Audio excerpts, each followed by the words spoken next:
How to dispute a charge on Lloyds Bank app. Welcome back to our channel. In this guide, I'm going to show you the procedure to dispute a charge on Lloyds Bank app.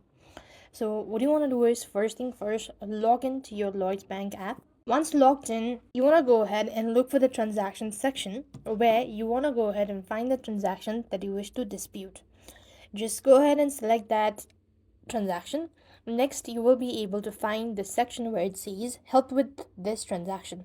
Then you could go ahead and view the option like view your options and look for common retailer's name to see if the merchant uses a different name, and check location, date, and other relevant details as well.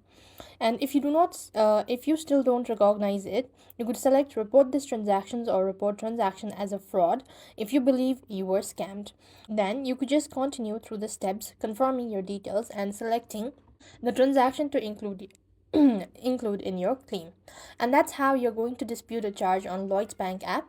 However, you could also do this another step, that is, you could directly contact the recipient or the person, and when you've done it, so you could then let them know about it, and this might help you dispute as well. If nothing works out, then simply contact support team, let them know about it, and they're going to handle things or matter from there onwards. So that's all. I hope the video was helpful. Make sure to like, share, and subscribe. Thank you for watching. See you in the next video.